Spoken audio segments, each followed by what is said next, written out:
Thank you for joining us. I'm Catherine Andrioli. A proposed methadone clinic in a central Massachusetts town has residents speaking out. It was among the issues at a special town meeting in Millbury tonight. Dozens gathered at Millbury High School to discuss zoning bylaws regarding Spectrum Health System's potential treatment center. Residents were able to speak their opinions and vote on how far away methadone clinics should be from schools and playgrounds. The town voted in favor of keeping clinics no less than 1,000 feet away from those sites.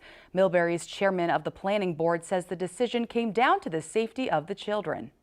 Opposed?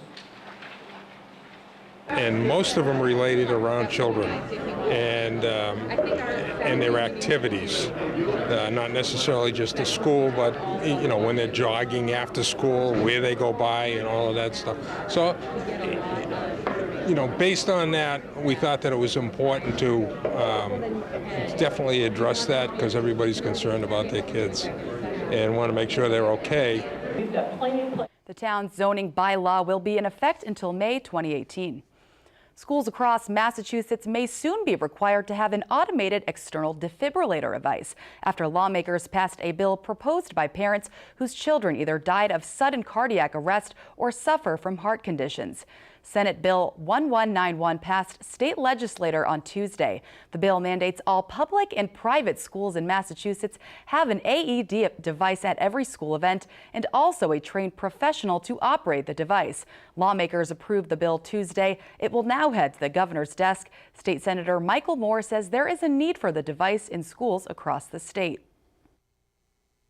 What's driven it is, sad to say, I think a lot of times this happens is, you know, a tragedy or something has to happen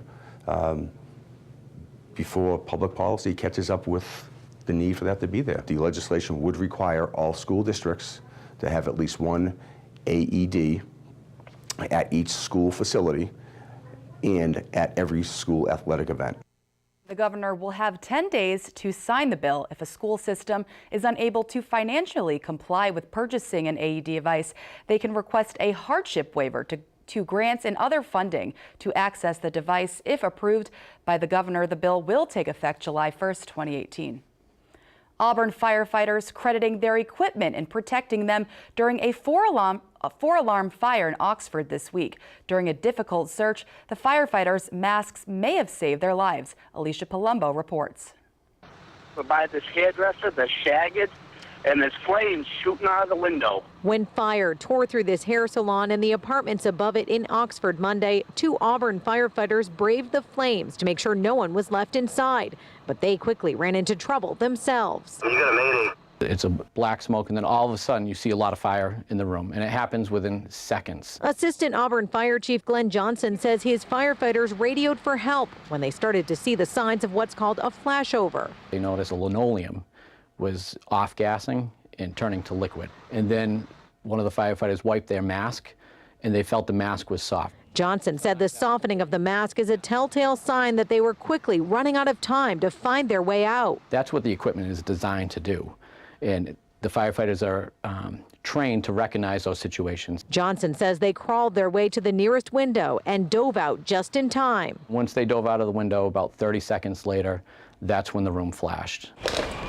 These face masks potentially helping to save their lives. Everybody would be worried in that kind of situation, but that's where your training kicks in. A manhunt continues for the man authorities describe as armed and dangerous. A search is underway for James Morales. He is the man charged in the Worcester armory theft. A press conference by the United States Marshal Service was held Tuesday afternoon to update the public on the search. Morales escaped from a detention center in Central Falls, Rhode Island, Saturday night. Authorities say he climbed a basketball hoop to reach a rooftop, cut through a fence, and then climbed through razor wire. Morales is charged with stealing 16 guns from the armory in 2015. He's also facing child rape charges. Authorities say since he escaped, he's gone to Framingham, where his ex-girlfriend currently lives. The evidence indicates that Mr. Morales was injured during his escape and may require medical attention. We are asking hospitals, walk-in centers, and other medical professionals to be aware and to contact law enforcement. However, if anyone encounters Mr. Morales, they are urged to dial 911 immediately and do not approach him. 2 officers at the detention center have been placed on paid leave as part of the investigation into Morales' escape.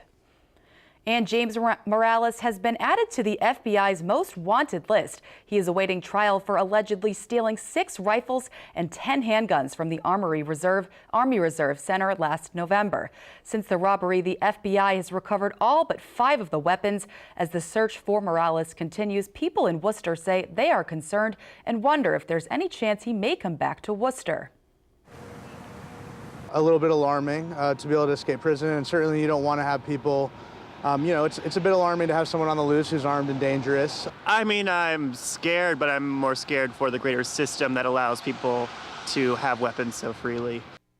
And again, authorities considering Morales armed and dangerous. Anyone who sees him should not approach him and call 911 immediately. An Auburn facility is dealing with what seems like a never-ending mountain of trash. A lot of it seems to be the remains of holiday gifts and packages, and it's creating a big job for trash and recycling professionals. Our Rosalind Flaherty got up close and took a look today. A mound of holiday boxes and wrapping paper is keeping Casella Material Recovery Facility in Auburn busy. Around the clock just to process the recycling. The facility normally operates 16 hours a day, but is now staffing employees 24 hours a day. 24 hours takes a lot out of, again, people and equipment. The site usually processes around 350 tons of recycling per day.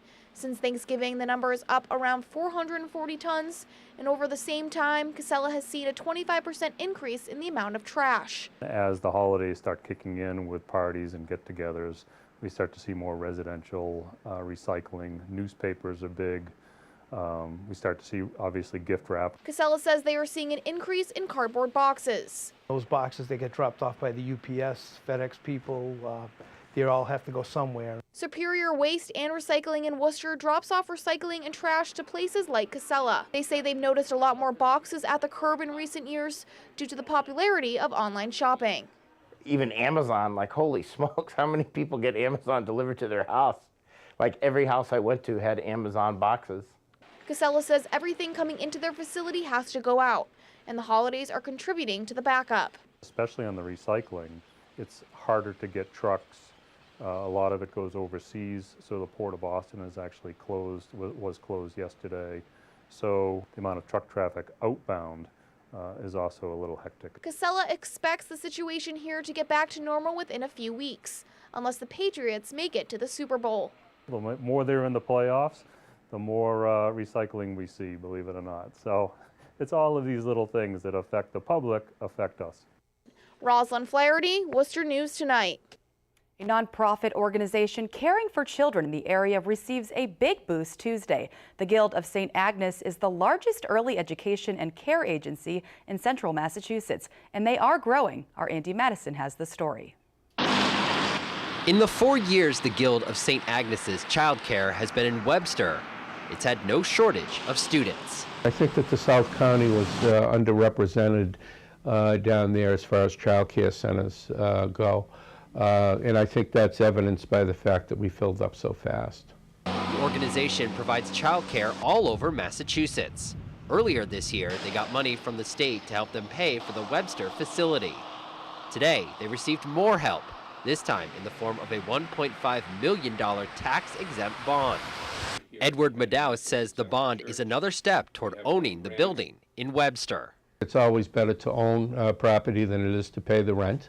It'll also allow us to fill up the program. The money will also allow them to add more kids for child care in Webster.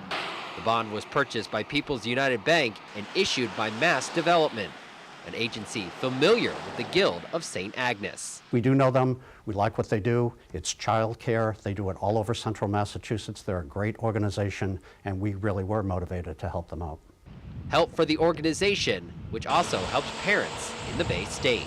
Usually mothers don't have child care, they're not going to be able to work.